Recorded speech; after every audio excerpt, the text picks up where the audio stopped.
बबलू के जल्दी बिस्तर से उठ जाना और सुबह के सारे कामों से निपट जाने पर माँ को शक होता है हर समय। लेकिन हर बार बबलू माँ को अपने बातों में फंसा ही लेता है, क्योंकि माँ है भी भोली सी, बेटे के बातों में आ ही जाती है। अगर गौर फरमाया जाए तो देखा जाएगा कि यह सुबह जल्दी उठना और हर कामों से निपटकर स्कूल का होमवर्क करके तैयार होकर स्कूल के लिए निकल जाना ज़्यादातर उन दिनों होता है जब बबलू के पापा की ए शिफ्ट की ड्यूटी होती है। पापा जब सुबह 4 बजे ही निकल जाते हैं फैक्ट्री के लिए और आते हैं दोपहरी में। बबलू के ये सारे पैंतरे उसकी फर्स्ट लव के लिए था।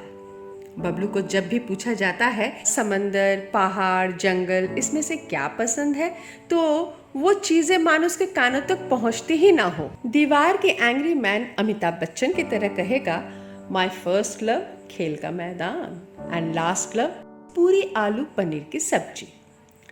8 लोगों के परिवार में कमाने वाला अगर एक हो तो वहाँ पूरी कम ही तली जाती है। बस बुआ जी को जब पेंशन मिलती है तो महीने का पहला रविवार पूरी और पनीर आलू की सब्जी बनती है। इसलिए बबलू टीम भी चुनता है जो टिफिन में अपने खिलाड़ियों को पूरी पनीर की सब्जी खिलाता हो। बबलू मात्र 13 साल की उम्र में झरिया के पूरे कोलियारी कॉलोनी में बहुत ही प्रख्यात हो गया है, मिडफील्डर के नाम से। फुटबॉल मानो बबलू के पांव से बात करती हो। टीम उसे भाड़े पर ले जाने लगे। भाड़ा यानी अच्छा टिफिन। पैसों से कोई मतलब नहीं है बबलू को, क्योंकि आर्थिक रूप से तंग परिवार में हर एक आना हिसाब में होता है। 1 रुपया भी ज्यादा या कम हो तो वो नजर में आ ही जाता है। वैसे भी बबलू के शौक कम ही है। जितनी बार भी स्कूल से छुट्टी मारकर मैच खेलने निकल जाता है बबलू, उतनी बार ही पापा को पता नहीं कहां से मालूम पड़ जाता है और कैसे।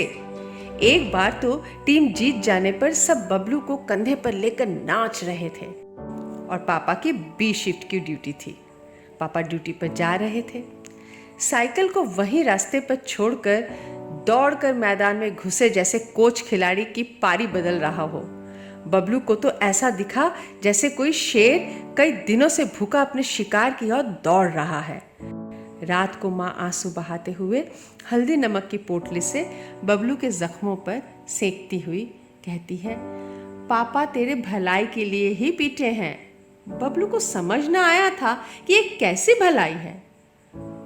बबलू को बोर्डिंग भेज दिया गया, लेकिन आदतें और फर्स्ट लव भी साथ ही साथ गया।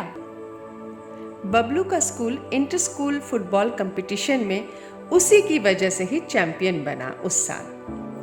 बबलू स्कूल का रोल मॉडल बन गया। बोर्डिंग में माँ कभी ना आई, पिताजी ही आते हैं। बबलू मन महसूस कर रह जाता है, क्योंकि दर्जनों मेडल्स और कप्स की सराहना सिर्फ माँ ही तो कर सकती है। माँ बेसन के लड्डू और अचार कई चीजें बनाकर भेजती है। फिर उसी थैले में बबलू चुपचाप अपने मेडल्स और कप्स एक गमछे में मोड़कर रख देता है।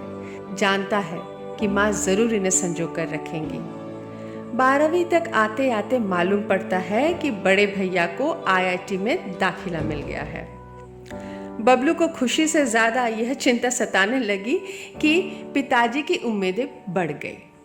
भैया अपना भविष्य उज्जवल नहीं बल्कि बबलू को और अंधकार की ओर धकेल दिया है। फुटबॉल की एक वर्कशॉप में बंगाल के उम्दा कोच ने बबलू को अपनी टीम में आने के लिए बोला। बबलू के पंख होते तो उड़ के तो कब का चला जाता, मगर वो महज पतंग है जिसकी डोर पापा के हाथों में है। NOC पर सिग्नेचर करना तो दूर की बात, बल्कि बबलू के आंखों के सामने ही पिताजी ने उस NOC के कागज को टुकड़े टुकड़े करके फाड़ दिए। बबलू के दोस्तों ने उस रात उससे पूछा कि उसने डिनर क्यों नहीं किया। बबलू तकिए में मुंह छिपाते हुए खूब रोया। उस दिन से दोस्तों ने बबलू में एक बदलाव देखा। बबलू अब खेल के मैदान जाना तो दूर की बात, मुड़कर भी नहीं देखता है। 2 महीने बाद ही बबलू ने मेडिकल की एंट्रेंस एग्जाम दी, लेकिन लिस्ट में उसका नाम न था।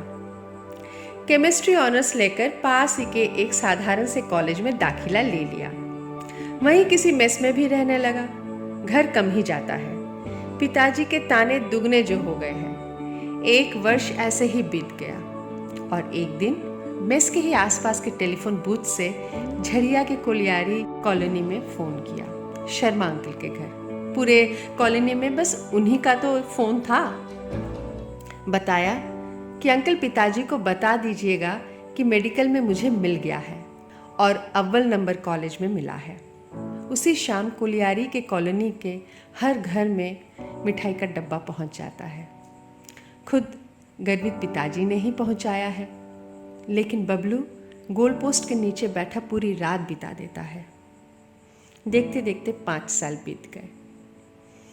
बबलू डॉक्टर बन गया है और उसी साल पिताजी गुजर गए। स्टेथोस्कोप देखकर बबलू पिताजी की प्रेशर माप ही रहा था कि पिताजी मुस्कुराते हुए आखिरी सांस ले ली। पिताजी की इच्छा थी कि गांव के घर में उनका श्राद्ध हो, जो उन्होंने बड़ी मुश्किल और तंगी में भी पैसे जोड़कर बनाया है, जो बबलू और उसके बड़े भाई को कानो कान न खबर हुई। घर उन्होंने माँ के नाम पर ही कर दिया है, भविष्य का सोचकर कि कहीं बेटों ने इस बुढ़िया को अपने घर में जगह न दी तो। बबलू को पिताजी की दूरदर्शिता पर गर्व और हैरानी भी होती है। पहली बार बबलू गांव के घर में आया है और पश्चाताप के आंसू बहने लगते हैं जब देखता है कि एक कमरा उसके नाम पर है और उस कमरे की दीवारें बबलू के खेल के मैदान के हर उम्र के फोटो फ्रेम से सजी हैं। एक कांच के शोकेस में सारे मेडल्स और कप सजे हुए हैं। माँ पीछे से धीरे से आती है और कहती है कि उन्हें तुम पे हमेशा बहुत गर्व था, तुम्हें छिपकर पेले बुलाते थे, लेकिन अगर तब तुम्हारी लगाम न पकड़ते तो आज डॉक्टर न बनते।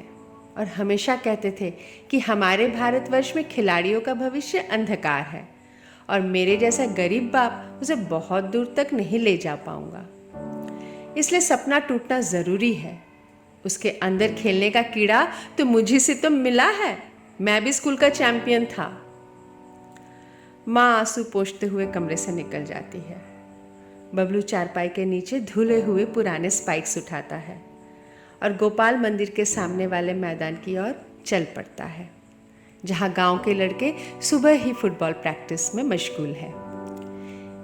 बबलू निकलते हुए पीछे मुड़कर एक बार देखता है, जहां श्राद्ध के निमंत्रित अतिथियों के लिए खाना पक रहा है। उस बड़े से काले कढ़ाई में पूरी तली जा रही है और शायद कहीं आलू पनीर भी बन रहा होगा। बबलू को अब मालूम है कि ज़रूर ये पिताजी ही बोलकर गए होंगे, क्योंकि उन्हें मालूम है कि उनके पेले का लास्ट लव क्या है।